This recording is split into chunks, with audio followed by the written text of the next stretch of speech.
মাছ ধরার কথা বলে ইজারা নেওয়া হয়েছিল জলমহাল, কিন্তু এখন সেই মাছের আড়ালে চলছে নদীর বুক চিরে বালু লুটের মহোৎসব। গ্রামের মানুষ এখন আতঙ্কে, কখন জানি তাদের শেষ সম্বলটুকুও কেড়ে নেয় সর্বনাশা ধনু নদী। এমন চিত্র কিশোরগঞ্জের করিমগঞ্জের সুতারপাড়া গ্রামে। আর অভিযোগের আঙুল স্থানীয় রায়জানি দাইর মৎস্যজীবী সমবায় সমিতির লিমিটেডের দিকে। প্রায় ৬০ লাখ টাকায় উজানধনু জলমহাল ইজারা নিলেও সেখানে এখন জাল ফেলার চেয়ে ড্রেজার চালানোতেই ব্যস্ত প্রভাবশালী এই মহল। স্থানীয় রাজনৈতিক ছত্রছায়ায় প্রতিদিন শত শত নৌকা বালু নিয়ে পাড়ি দিচ্ছে বিভিন্ন গন্তব্যে, অথচ নিয়ম অনুযায়ী জলমহাল থেকে বালু তোলার কোনো সুযোগ নেই। অপরিকল্পিত বালু উত্তোলনের ফলে নদীর পাড় এখন নড়বড়ে, প্রতি মুহূর্তে ধসে পড়ছে বিঘার পর বিঘা ফসলি জমি। সুতারপাড়া গ্রামবাসী এখন দিন গুনছেন কখন নদীর পেটে চলে যায় তাদের বসতভিটা। মনে করুন 50 একর জমি আমরা ভাঙে নিছি, এরপরে এটা যে যারা বাংলা কুদ আছে এরা খুব শক্তিশালী মানুষ, এরা সাথে কেউই পারে না।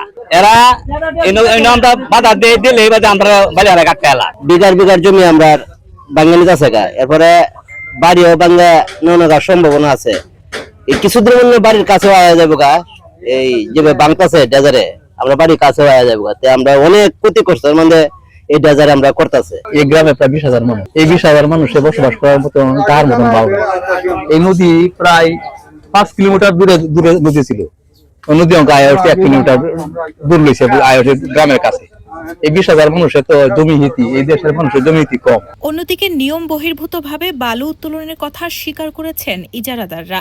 জেলা প্রশাসকের কার্যালয় থেকে নির্দিষ্ট শর্ত সাপেক্ষ খননের অনুমতি পেলেও অধিকাংশ ক্ষেত্রেই তা মানা হচ্ছে না। তবে এ বিষয়ে ক্যামেরার সামনে কথা বলতে রাজি হননি তারা।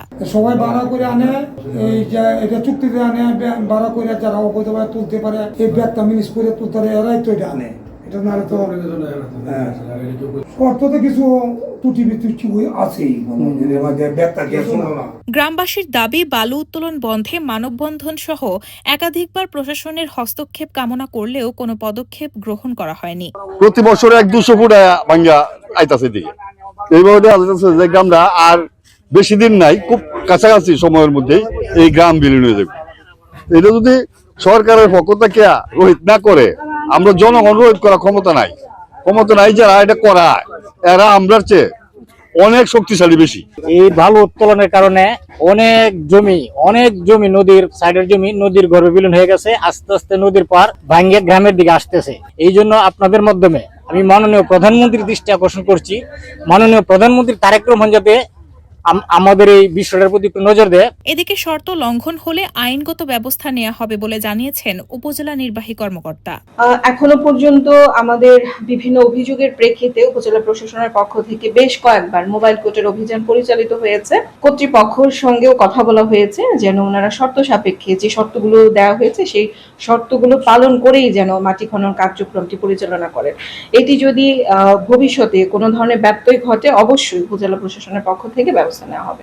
অবৈধভাবে বালু তোলার ফলে প্রতিদিনই নদী গর্ভে বিলীন হচ্ছে ফসলি জমি আর বসতভিটা। দ্রুত কার্যকর পদক্ষেপ না নিলে শুধু জমিই নয়, নদীর ভাঙনে একসময় নিশ্চিহ্ন হয়ে যেতে পারে পুরো সুতারপাড়া গ্রাম। এমন আশঙ্কায় দিন কাটছে এখানকার প্রায় 20,000 মানুষের।